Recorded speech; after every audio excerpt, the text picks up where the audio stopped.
ტელეკომპანია თრიალეთი წინასაარჩევნო კამპანიის ფარგლებში დღეს სტუდიას უთმობს რესპუბლიკურ პარტიას და მისი დეპუტატობის მაჟორიტარი დეპუტატობის კანდიდატს დავით რაზმაძეს. აქვე ამ სტუდიაში სტუმრად იმყოფებიან რესპუბლიკური პარტიის წევრები კოტე გუდაძე, ქალბატონი მიაოდიშვილი და ლექსო ვალიაური ახალგაზრდული მოძრაობის ვიცე-აქტიური წევრები არიან. კიდევ ერთხელ მოგესალმებით ბატონდათო. უბრალოდ მაყურებელს შევახსენებ, ჩვენ პირდაპირ ეთერში მოვუწყებთ, ჩვენი ტელეფონის ნომერია 791 შეგიძლიათ დაარეკოთ ამ ნომერზე და დაუსვათ კითხვა მაჟორიტარი დეპუტატობის კანდიდატს და მიიღოთ პასუხი აი ამ გადაცემით. საათები გადარჩა, შეიძლება ითქვას ბატონდათო, არჩევნების დაწყებამდე და ბოლო დღეების განმავლობაში მთელ გორის რაიონში ვხედავთ რესპუბლიკური პარტიის ძალიან ხმაურიან აქტიურ წინასაარჩევნო კამპანიას. როგორ მიმდინარეობდა, როგორ ჩაიარა ამ საარჩევნო კამპანიამ და რა დასკვნების გაკეთება შეიძლება უკვე დღეისთვის რამდენიმე საათით ადრე არჩევნებამდე. მივესალმებით ჩემს გორელებს და თითოეულ გამომრჩევას. მე პირდაპირ გადავარ ჩვენ წინასაარჩევნო კამპანიის დახასიათებაზე. ცოტა გვიან დავიწყეთ წინასაარჩევნო კამპანია და ამის ობიექტური მიზეზები მქონდა. ეს ამორჩევას არ აინტერესებს. მე შემიძლია ამორჩევას მოვთხოვ როგორ მიდიოდა ეს კამპანია. უფრო მეტად სოფელში ვიყავით გასული, იმიტომ რომ იცით გორის რაიონი ამხელა. რა თქმა უნდა ქალაქშიც მქონდა შეხვედრები. მე მაგალითად არ ველოდი სოფელში ასეთ მხარდაჭერას. ალბათ ვინც მიცნობს იცია რომ სიცრუეს არ ვიტყვი და 3-4 სოფელი იყო სადაც წინააღმდეგობა გაგვიწეს იქაც გარკვეულმა ჯგუფმა ეს იყო მომზადებული რაღაც შოუსავით დაგიდგეს ეს იყო ღირსეულში ერთი პატარა სოფელია სადაც ხონდა საუბარი ჩვენს წინასაარჩევნო პროგრამაზე რაღაც გარკვეულ ჯგუფთან მე შემოიჭრა ჩვენს ურთიერთობაში ესე რომ ვთქვათ, ვიღაცები, რომლებიც მე ახშობდნენ ჩვენ ხმას ტრაქტორით, რომელსაც ჰქონდა გაგრული ჩვენ და მიშა. თუ მე და მიშა. მე და მიშა გავიმართ. მე თვითონვე ამ ჩვენმა მსმენელებმა ჩააჩვენეს ეს ხალხი და მოუწოდეს კორექტურობისკენ, უბრალოდ ვიცი რაზე ამოხვედით და რა გინდათ. ეს ხო ძალიან პატარა ჯგუფი. ალბათ 5 კაცი. ბოდიშები ხადეს ხალხმა იყო კიდე სოფელ ძევერაში იგივე სიტუაცია გაზ 24-ით სახელმწიფო დროშა გადააფარეს ზედ გვერდებიდან ეჭირეთ დარბული რაღაც იქ რაღაც მიდის სარემონტო სამუშაოები გზის თუ რაღაც გაყავთ და ამის ფრიალი მიდიოდა თან შეურაცხყოფებიც იყო გოგონებისადმი ძირითადად დანარჩენ სოფლებში ხალხი ხდებოდა სიხარულით, მაგრამ იყო დიდი შიში და პირდაპირ გვეუბნეოდა, რომ გაფრთხილებული ვარ, არ უნდა ვიაქტიუროთ. აქ არის ხა ძირითადად ნაწილზე იყო საუბარი, მაგალითად ტყვიავში დაჭერილი ყოფილა ყოფილი სადაცვის მინისტრის დაცვის წევრები, რომლებიც დღესაც დაკავებულები არიან და არის ესეთი პირობა ხელისუფლებისგან თუ იმ რაოდენობის ხმებს მოაგროვებს სოფელი, რაც ჩვენ აინტერესებს, ამ ხელს გამოუშვით და იმათი მშობლები დადიან, იხვეწებიან. ესე იგი, ოჯახის გარიგებაზე ასე ვთქვათ. მიდიან, მიდიან. მე ვერც ვატყობ, ჩემთან ანალოგიურ ფაქტებზე წინა გადაცემაშიც იყო საუბარი სხვა ოპოზიციური პარტიების საუბარი დაკავებულების ვთქვათ რაღაც პირების გათავისუფლებაზე და პრინციპში ის იკვეთება, რომ აი ოჯახები თვითონ ნათესავებთან დადიან და თვითონ ცდილობენ რომ მოიპოვონ ეს ხმები. ურთიერთ სასარგებლო გარიგებას ემსგავსება ეს ყველაფერი. სოფელში დაჭრის ეს პროპაგანდა. ქალაქში ძალიან ძნელია. მე მაგალითად არავინ არ მიწვინოს, მაგრამ ვიღაცამ რომ თხოვოს რაღაცის გულისთვის ხმა მიეციო და ეს ჩემი ღირსების შელახოთ მიმაჩნია. რას მithვია ხმა? ხმა ვიღაცის შეკვეთით მივცე ვიღაცას. ასე. მოდით აი ბოლო ფაქტზე ვისაუბროთ. დღესაც იყო რაღაცა პრობლემები ეს პარტიაში, რაღაცა მე ვიყავი გასული, ჩვენი კომისიის წევრი რევაზ ნადირაძე მოსულა იმ პერიოდში აფორიაქებული, მე გასულა კიდე და მე შემოვარ და იძახის ჯიბეში რაღაც ჩამეჭეს. ერთ-ერთმა ჩვენმა წევრმა სთხოვა რომ შენ ამომიდო. შეიძლება დანომრილია, შეიძლება ფულია, არ ვიცი, აი ძალიან იყო ისეთი აჭრილი, ისედაც ცოტა ისეთი ემოციური ბავშვია და რაღაც ბავშვია 20 წელს არის გადაცელი. მოკლედ ეს ხელისა თანხა იყო ჩადებული, ეს დოლარები, $200 ამოიღეს. ნუ დავინახეთ შევწვი ხო, ნამდვილად არ ვერ ვიცი, ეს ბავშვი დიდი ხანია ჩემს გვერდით კი აქვს თავისი ემოციები, თავისი ის რა, მაგრამ მის პატიოსნებაში არც წუთი ეჭვია შემპარული. ნუ ერთი წუთით კი მქონდა იგაზე რაღაც პროვოკაციას აქვს ადგილი. და ხო არ ჩაიდგეს ეს ბავშვი. ეს ბავშვი ატირდა, ძალიან ისეთ ემოციებში იყო და მე თქვა რომ შეშინებული ვარ რომ თან. და იმიტომ იყო ჯიბეში ჩამიდეს ეს ფულიო, მე გამოვიქეციო აქეთო. აი ხო რაღაცა ისეთი ალოგიკური იყო რა სიტუაცია. ნუ ხლა მე ასეთ ის იურისპრუდენციაში გარკვეული ვარ და სასწრაფოდ ვთხოვე რომ პატრული გამოეძახო. პატრული მოვიდა, ეს ფაქტი დააფიქსირეს. ნუ შემდეგ ქალაქის პოლიციიდან იყო გამძიებელი, თუ მოკლედ არ მახსოვს და უბრალოდ შემდგომ მოვიდა რეგიონალური სამსახური პოლიციის, სამხარეო სამსახური პოლიციისა და მათ გააგრძელეს თუ არა ვწდები 5 საათი მაინც გრძელდებოდა თვითონ მისი დაკითხვა, ოქმები და კიდე მოწმობის. ეხლა არც ის მინდა დავიჯერო რომ ასეთ პროვოკაციას წამოვიდა სახელმწიფო გინდაც აი ვინმესგან, მაგრამ აი ფაქტი ჯიუტია ეს. რატო ხდება ეს ბატონო? ალბათ აკეთებ პარტიის საღამოთი პირველი და დასკვნებამდე მიდიხარ. ბოლო დღეებია სულ ისმის თქვენს მიერ რაღაც გარკვეული ბრალდებული რომელიც ვისაუბრეთ. თქვენს ოფისზე ხდება რაღაცა წარწერების გაკეთება, თქვენი პლაკატები ნადგურდება მასიურად. რა დასკვნებს აკეთებთ და რა თავარ კონკურენტად თქვენი თვლებით, ეს ვთქვათ იგივე სახელმწიფო კანდიდატისა თუ რა დასკვნებამდე მიდიხართ ამაში? მე არ მინდა გავკაბინიერდე და ვთქვა რომ მე ვარ თავარი კონკურენტი, მაგრამ ალბათ რაღაც წინამდებობა იგრძნობა ჩემი მხრიდან. იმიტომ რომ მე ვარ რესპუბლიკური პარტიის წარმომადგენელი, მე ვარ გორელი. რაღაც არ მინდა პლაგიატობას დაემსგავსოს ეს გორელი ვარ. ყველა კანდიდატი გორელობაზე აკეთებს იმაზე აქცენტს აკეთებს. ნუ გორსყოლია ჩამოსული ხალხი, რომელსაც უღვაწიათ გორში და დაუტოვიათ ძალიან ნათელი კვალი. გორსყოლია თავისი კანდიდატები, რომლებსაც არაფერი არ დაუტოვიათ, არაფერი გაუკეთებიათ და მე ძალიან გული მწყდებოდა, ხლა არ მინდა გაკითხვაში გადავიდე, მაგრამ უკვე ყოფილი კანდიდატი ბატონი ჯუმბერ პატიაშვილი, ესეთი პასიური მე არ წარმომიდგენდი. თუნდაც აი ეს მომენტი როცა იყო სექტემბრის ამბები, ეს იყო ძალიან სერიოზული ჩვენს რეგიონში. ერთი განცხადებაც არ გააკეთა, რას აკეთებ? ხედულობაში აქვს ხელისუფლების ცვლილება გორში, რომელ ამოწმების ხდება? დიახ, გორში რომ მოხდა ხელისუფლების ცვლილება, მაშინ იყო ნუ რამის იერარქიის ხელშეღებამდე მივიდა ყველაფერი. მადლობა ქოსო ყველაფერი მაინც ასეთი მშვიდობი დამთავრდა. მაგრამ ამ მომენტში მაჟორიტარ კანდიდატს ამხელა მუნიციპალური გაერთიანების, ანუ გორისა და გორის რაიონის რჩეულს თავისი სიტყვა ხუმნა ეთქვა, თავის ამორჩევლების რას შვებით ხარ? რა არის ეს? ხომ არ გადაიდე? დაპირისპირებები მოხდა. ეს დაპირისპირებები ეხლა შენარჩუნებული. იმის კაცი, ამის კაცი. რას მიქნი ამ ერთბეწო საქართველოში და ამ ჩვენს პატარა ქალაქში კიდე დაპირისპირებები ეს იმის კაცია, ამ სამსახურიდან გაუშვათ, ეს მივიღოთ ჩვენი კაცია და ასე შემდეგ. ხო და აი ამიტომ არის, რომ ჩვენს პარტიას და თვითონ დავით რაზმაძეს აქვს საკმაოდ სერიოზული წინასაარჩევნო პროგრამა. აქ არ არსებობს იმის კაცი, ამის კაცი, ჩვენი გუნდი. აქ არსებობს ერთი რამე, არსებობს ჩვენი ქვეყანა, ჩვენი საქართველო, ჩემი ქალაქი, ჩემი რაიონი, რომლის გულისთვისაც ყველა უნდა ვიღვაწოთ.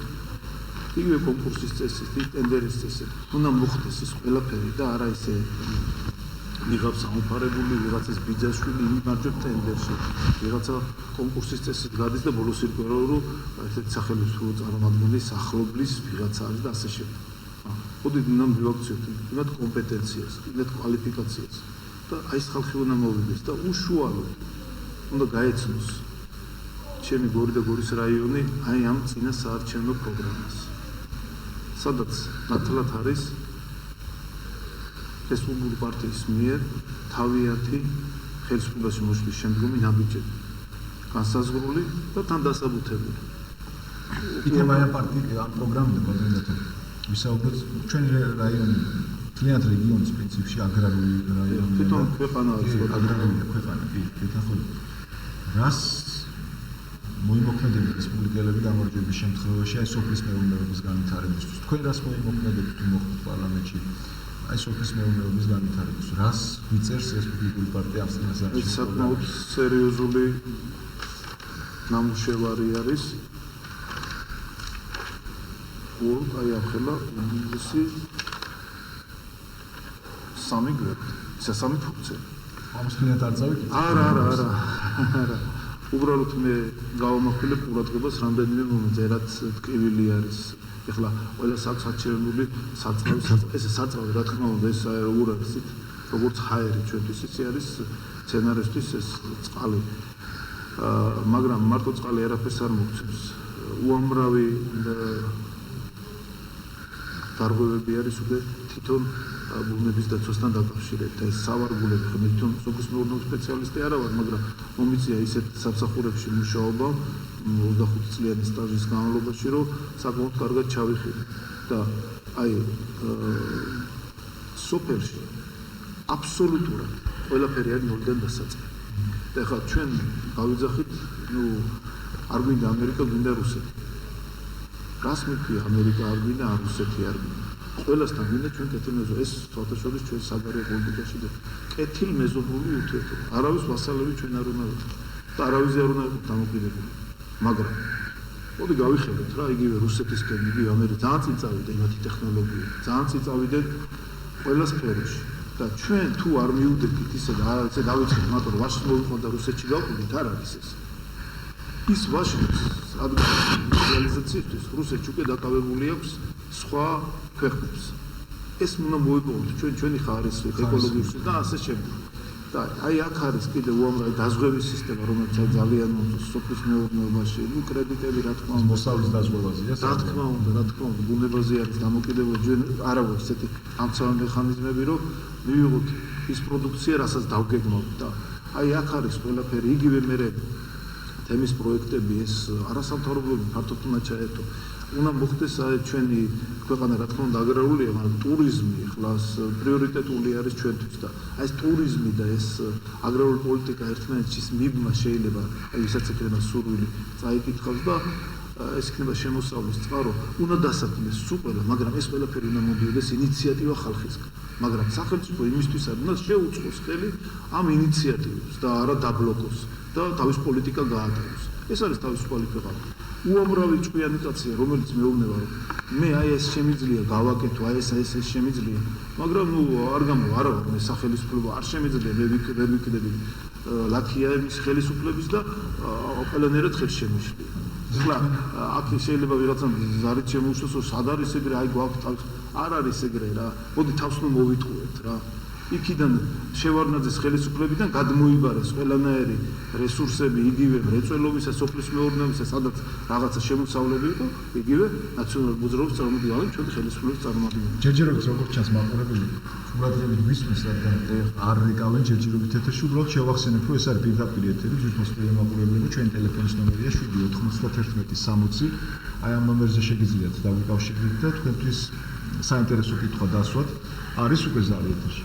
კი, როგორც მომენტია, ამ დავწუჩი შემოვიდა ზარი, საღამოშენობის გისმენთ თქვენ ეთერში ხართ. ყველა გისმენთ ყურადღებით. ბატონო დავით. გისმენთ გამარჯობა. ისმის? კი, გისმენთ ჩვენ. თქვენ ალბათ არ გესმით ჩვენ გისმენთ და გვესმის თქვენი. ბატონო დავით, მთელი გორი თქვენთან ვარ. თქვენაირი პატიოსანი და მორწმუნე ადამიანი ჭირდება და ჭირდება გორს და გორის რაიონს. ეს უფრო სრული კითხვა არ არა. ალბათ მე გისმენთ. მე ბოდიშ მე ჩემს გორსა და გორის რაიონს თხოვ, რომ დამისვა ყველაზე საჩოთირო კითხვაც. მე მინდა რომ ყველაფერზე გავცე პასუხი და ჩემი ამორჩევლების წინაშე ვიყო პირნათელი. და არ გიგონოთ რომ ამას ლიტონ სიტყვებს ვიძახთ. იმიტომ რომ მაჟორიტარობა ვიღაცას თბილად-გილად წარმოუდგენია, ჩემთვის ასე არ არის. ის 4 წელი მაჟორიტარმა უნდა გაატაროს შრომაში და თავის კვალი უნდა დატოვოს. მე ამის მომხრე ვარ, ამის შემსრულებელი ვარ. მოკლედ დიდი სურვილი მაქვს რომ ესე გავაკეთო. რა თქმა უნდა თქვენი დახმარებით. და არც უხერხული მდგომარეობისგან იქნებით დაზღვევით, რა თქმა უნდა დეპუტატი. რა თქმა უნდა, მე მაგალითად იმის მომხრეც ვარ, რომ წლის თავზე, თავისი ანგარიში თუ ვერ წარსდგება მაჟორიტარი, ეს რა თქმა უნდა არ არის ორგანულ კანონში, მაგრამ აი მე მომხრე ვარ მაგისი, რომ გაიწვიო. თუ ის ვერ გააკეთებს, თავის დაპირებებს ვერ შეასრულებს, გაიწვიო. რატო უნდა იყოს გამაგებინებდი ის პროცესი? რესპუბლიკელებს შეხვდეთ ახალ პარლამენტში. რა თქმა უნდა, ჩვენ გვაქვს 30 სერიოზული პროექტი, კაუნდებს მომზადებული, ეს ცოტა იმასაც უკავშირდება ალბათ ხალხი 30 წლის თავს 30 პროექტით შევდივართ პარლამენტში. კი, უბრალოდ განმარტოთ რესპუბლიკური პარტიის 30 წლის თავის 21 მაისს ხვალ რესპუბლიკურ პარტიას უსრულდება 30 წელი. ეს ის 30 წელია, რომელიც აი დაიწყო დისიდენტური მოძრაობით, დაიწყო 4 კაცმა და მე გაიზარდა დღეს 5000 კაცზე მეტი როგორც ვინმე აქტიური წუთი რჩებოდა, უბრალოდ რამდენი კითხვა დასასმელია ახალგაზრდებსაც მინდა მიცეთ. ზუსტად აი მაგ შემისწრების საღამოშიდობის ეთერში ხარ თუ შეიძლება სწრაფად გაჩვენო. ბატონ დავით, გამარჯობათ. იმათად გამარჯობა წინასწარ მთელი გორი გიჭერთ მხარს და რა მაინტერესებს იცით? როგორ ამოიწურა ზეგდულეთის ინციდენტი ტელევიზიით მოვისმინეთ ჩვენ გორელებმა და ძალიან გვაინტერესებს. როგორ ამოიწურა ინციდენტი? ზეგდულეთი? ინციდენტი. ხო, სტატუსურის მე არ ვიყავი. ერთადერთი გასვლა იყო, როცა ჩემთან ერთად არ მოხდა და ნუ მე თბილისში მივდიოდი, როცა დამირეკეს რომ ესეთი სიტუაცია იყო. რა წარმოიდგინეთ რა დღეს შევიქნებოდი, ხა მართალია უფროსებრი იყო, ახალგაზრდობა უფრო მეტი იყო და თუ კონკრეტულად გაინტერესებთ რა მოხდა, შემიძლია აგერთიდო თვითმხილველებმა ისეთმა, მაგრამ ინციდენტი როგორ ამოიწურა, ეს არის რომ საპატრულო სამსახური მოვიდა, იქ კრიმინალური სამსახური და პოლიციისა, და მოახერხეს რომ გაერიდებინათ ეს ხალხი იმ ბრბოზმა, რომელიც უკვე ვიღაცისგან იყო გაღიზიანებული და დაგვიმტრიეს დროშები, აპარატურა დაგვიზიანეს და ასე შემდეგ. ამის ინიციატორი იყო კომისიის თავმჯდომარე, ვინმე დავით ელიაშვილი, მე თვალითაც არ მინახია, უბრალოდ აგერ არიან თვითმხილველები მისი, ასო მდგომარეობაში იყო, არ ვიცი რამ გააღიზიანა, ეს არის ჩვენი სოფელი, ჩვენი მიწა, თურმე ისეთი ქონია, თურმე ეს არებით აღებული ზეგდულეთი რამდენიმე კაცს და დანარჩენები შეყურებდნენ. ხო და ჩვენ შევიტანეთ საჩივარის საოლქოში, აგერ ქალბატონმა შეიტანა რომ ჩვენ ვითხოვთ იმ კანონმდებლობის საფუძველზე მის მოხსნას კომისიის თავმჯდომარეობიდან და პასუხისმგებაში მიცემს. მე ეს არ მიყვარს ქრისტიანი კაცისთვის ის დაიჭირეთ ეს, მაგრამ იცით რა არის? კანონის წინაშე უნდა იყოს ყველა თანაბარ დონეზე. არ შეიძლება სხვანაირად. ამიტომ დასაჯელი უნდა იცავს. დასაჯელი. მაგრამ თქვენგან განსხვავებით, მოდი ასე ვთქვი, იმიტომ რომ თქვენ უფრო 7 ადამიანი, 7 ბუნების ადამიანი მზადებით, გიცნობთ და გორელები გიცნობთ. თქვენგან განსხვავებით ახალგაზრდები უფრო აქტიურები არიან. მე დამახსოვრეს თავი ერთგვარად ხმაურიანი აქციებით, მანქანებით ხშირად გადაადგილდებიან ისინი ქალაქის და რაიონის ქუჩებში და ძალიან ხმაურიან აქციებს აწყობენ. და ერთგვარად მაგ აქციებს. თუმცა თქვენი 7 ბუნება რაღაცა წინააღმდეგობაშია თითქოს აი ამ ახალგაზრდების ენერგიასთან და ეს აქტიურ კამპანიასთან. ლექსოს მინდა შემდეგ კითხვა დაუსვა. ლექსო, აი როგორ მიმდინარეობს ეს კამპანია და რატო გადაწყვიტე შენ რომ კონკრეტულად რესპუბლიკური პარტიის და დავით რაზმაძის გვერდით დამდგარიყავ? მოგესალმები, გოგა, მივესალმები თქვენს მსმენელებს. თუ შეიძლება ტელემაყურებელს რადიოში რატომღაც შემოვჭა ისე ეს ხედო. თუ შეიძლება ორ საკითხზე გავამახვილებ ორზე საუბარს ჩვენსას. მინდა ვისაუბრო ახალგაზრდა რესპუბლიკელების სახელით და აქვე ვისაუბრო წინა საარჩევნო კამპანიაზე თუ როგორი სახით ჩატარდა ჩვენს რეგიონში ბატონი დავით რაზმაძის წინა საარჩევნო კამპანია. შევეცდები მოკლედ გითხრათ, რაც შეეხება ახალგაზრდა რესპუბლიკელებს, მართლაც მეც მიფიქრი ამაზე, რაც შემბრძანე, რომ ჩვენ თითქოს და არ შევეფერებით იმ რესპუბლიკურების ხასიათს ამ ხმაურიანი აქციებით, თუმცა ყველამ კარგად ვიცით, რომ გორი და გორის რაიონები არის საკმაოდ მიძინებული, პოლიტიკურად მიძინებული ქალაქი და რაიონი. ამ ქალაქს, ამ რაიონს სჭირდება ცოტა უფრო გამოფხიზლება, ადამიანების უფრო მეტად აქტიურად ჩართვა ქვეყნის მშენებლობაში. ჩვენი მიზანი, ერთადერთი მიზანი არის ის, რომ ამ ხალხს მივცეთ საშუალება ჩვენი ორგანიზაციის სახელით, მივცეთ საშუალება, რომ მათი ხმები დავიცვათ პირველ რიგში. ჩვენ ახალგაზრდა რესპუბლიკელები აბსოლუტურ უნდობლობას უცხადებთ დღევანდელ არსებულ ხელისუფლებას ამ არჩევნებში. ჩვენ არ ვეგუებით ამ არჩევნების მსვლელობას, ამ ხელისუფლების მიერ შემოთავაზებული კომისიების დაკომპლექტების წესს. ეს კომისიის თავმჯდომარეები გუშინდელი ზეღდულეთის ფაქტიდან დაწყებული. აი ეს ერთ-ერთი ფაქტი თუნდაც. ან კიდევ ძალიან ბევრი მრავალი ფაქტი, ის ფაქტი, რომელიც მოხდა ჩვენი სოფლებში. კომისიის თავმჯდომარეებთან დაკავშირებით, ჩვენი კომისიის წევრების ფიზიკურ სიტყვიერ ზეწოლაზე დაკავშირებით. ეს არის ძალიან არადემოკრატიული. ეს არის ყველაფერთან ერთად არაადამიანური. ესე არ შეიძლება. საქართველოში სხვა ტრადიციები არსებობს. ჩვენ ახალგაზრდა რესპუბლიკელები კიდევ ერთხელ უცხადებთ აბსოლუტურ უნდობლობას და ვიბრძვით ბოლომდე. ჩვენ არ გავაყალბებინებთ არც ერთ ხმას და იმ ადამიანებს, ვისაც კიდევ არ გეშინიათ და ცდილობთ რომ გააყალბოთ, შეგაშინებთ, იცოდეთ. და ძალიან დაგჭირთ ამის გულისთვის. ეს ერთი ფაქტი და თუ შეიძლება მეორე ფაქტი უშუალოდ ყვითელ ბარათებზე და იმ ადამიანებზე მინდა ვისაუბრო, ვისაც რესპუბლიკური პარტიის სახელით შეგვიძლია მივიდეთ გორისა და გორის რაიონებში საარჩევნო უბნებზე. აი მე მიკეთია ასეთი სახის ლეიბლი და ეს ნიშნავს იმას, ჩვენი ორგანიზაციიდან ასეთი ადამიანი არის დაახლოებით 10-მდე. იმ ადამიანების გასაგონად, ვისაც აქვს განზრახული ჩვენი უბნების, ჩვენი საარჩევნო უბნების დარბევა და კიდევ 1000 რაღაცას ისაძაგლის ჩადენა. მოვდივართ აი ამ ნიშნით და იცოდეთ, რომ ეს ნიშანი არის თქვენთვის ყველაზე საშიში. ეს არის კანონის უზენაესობა. დიდი მადლობა. CSKO-ს მიერ გაცემული ახალგაზრდა რესპუბლიკური ინსტიტუტის. ეს არის ახალგაზრდა ორგანიზაცია, რომელიც თანამშრომლობს ჩვენთან. დიდი მადლობა. ჩვენ გვაქვს ყველაობაზე შესვლის უფლება და საჩივრის დაწერის უფლება. უფრო ნაკლებად ახალგაზრდა რესპუბლიკას შტაბის თავმჯდომარეს პარტიისა. კოტე, შენ რატო გადაწყვეტი? ვიცი რომ რამდენიმე წელია უკვე ამ პარტიასთან აქტიურად თანამშრომლობ ხარ ჩართული ამ პარტიის მუშაობაში და დათო რაზმაძე და რესპუბლიკური პარტია ეს კითხვაა. ნუ დათო რაზმაძე გადავწყვეტე იმიტომ რომ ეს არის ეს კაცი მთელი ცხოვრება ვიცნობ და ეს კაცი არის რომელსაც ჩემთვის არასდროს არ უთქვია ტყუილი და არ გამიგონია რომ როდის მე თქვას ტყუილი და არასდროს არავინ მოუთქვილებია და მე დარწმუნებული ვარ და მე ამომრჩეველსაც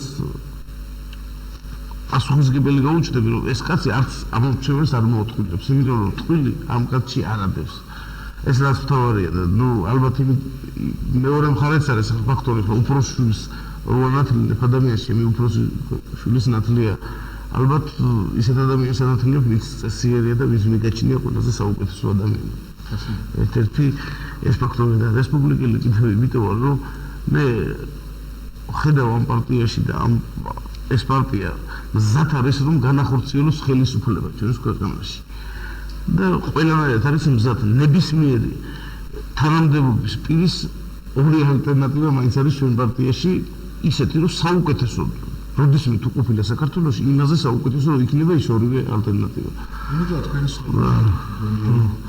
გონიერება მთავარია გონიერება ხელისუფლება ჩვენ ვირჩევთ დავით რაზმაძეს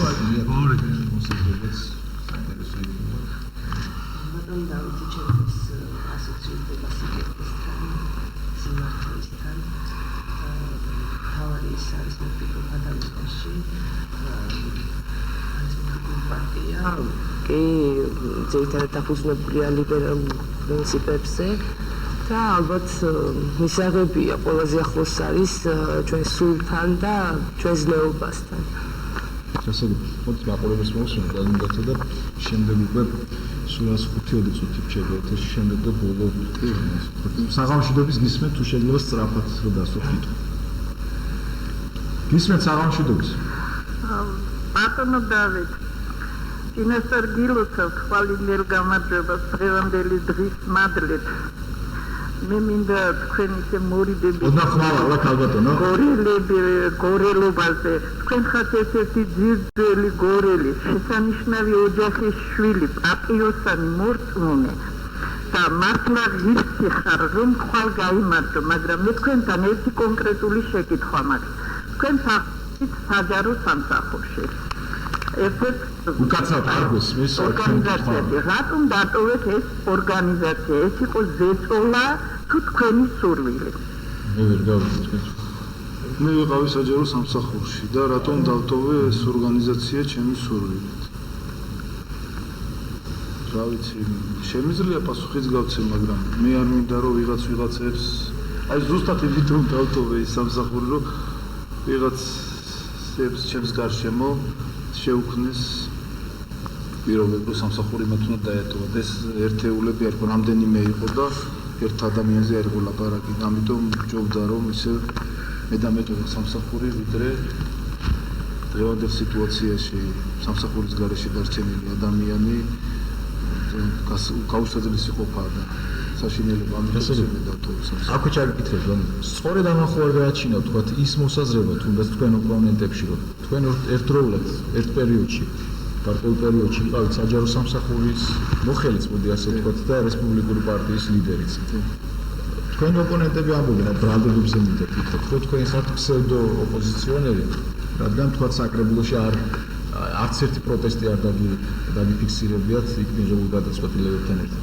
აი ამ ორი ფაქტორიდან გამომდინარე ამანაც ხوار შექმნა ის მოსაზრება, რომელსაც თქვათ სხვა თქვენი ოპონენტები აყენებდნენ ამ დღეების განმავლობაში. მე ადრე წავნიშნე და ეხლაც გავიმეორებ, რომ ვერ დავეთანხმები ჩემს ოპონენტებს, იმიტომ რომ მე ვარ საკმაოდ პრინციპული. საკმაოდ მიმტევებელი ვარ, მაგრამ სადაც არაჯობს დაცლაჯობს.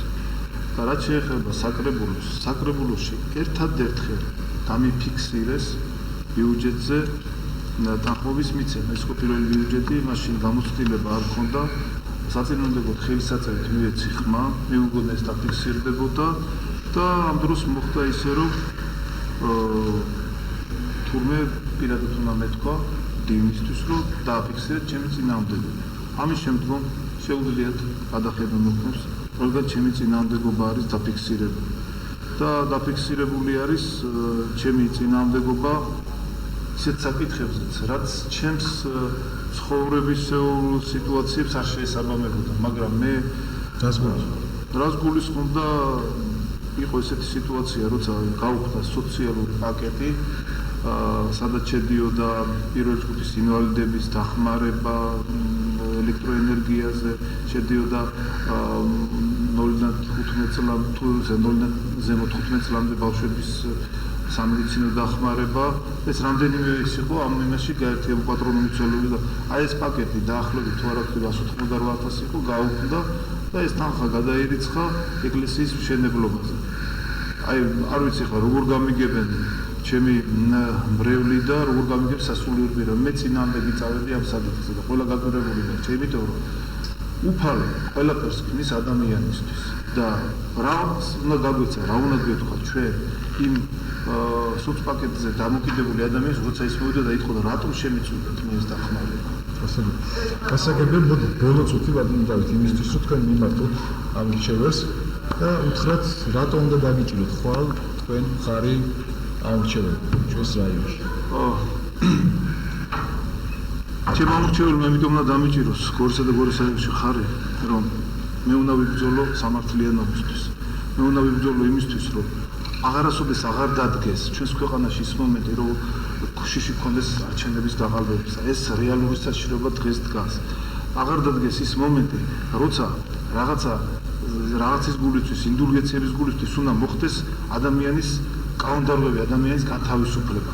ან კიდევ თუ ის ტყუილად არის დასჯილი, რატომ არის დასჯილი და ამაზე უნდა პასუხი ეგოს იმ. არ უნდა მოხდეს ჩვენს ქვეყანაში საერთოდ ადამიანების დიფერენცირება, თუნდაც სოციალური მდგომარეობის მიხედვით, თუნდაც იგივე ეროვნების მიხედვით. ჩვენს ქვეყანაში აღარ უნდა იყოს აი შიში ჩანერგილი, რაც დღესდღეობით არსებობს. ჩვენი ქვეყანაში ის განათლება, რომელიც დღეს არის და სადაც სასწაულად არის ეს პარტიული სისტემა შეჭრილი, ქვეცნობიერად და თან როგორ იცით, არ აჩას. თითქოს, მაგრამ აბსოლუტურად ყველა ამაში ჩართული არის. აი ეს სიტუაცია აღარ უნდა იყოს ჩვენს ქვეყანაში, აღარ უნდა იყოს ჩვენს ქალაქში, აღარ უნდა იყოს ჩვენს რაიონში. ამაში უნდა დამეჭიროს ჩემმა ამორჩეველმა მხარი და ერთად უნდა ვიბრძოლოთ სამართლიანობის და დემოკრატიის და ჩვენი ქვეყნის სამშენებლობის. დიდი მადლობა ყველას მოგზაურობთ. ვირჩევთ გონიერ ხელისუფლებას. ვირჩევთ დავით რაზმაძეს. დასაბუთებთ. შემოხაზეთ. სასულიერად ძვირფასწორი მაყურებელები, რამდენიმე საათი რჩება, სულ რაღაც 13 საათი რჩება, დილის 8 საათზე საარჩევნო უბნები გაიხსნება. ყველას გისურვებთ ღირსეული გონიერი არჩევანის გაკეთებას და 7 არჩევნების ჩატარება სასწაულია საქართველოში. გემშვიდობებით, კარგად გრძანდებოდეთ. შემოხაზეთ ორი და გაიმარჯვებს ხოლმე. კაი.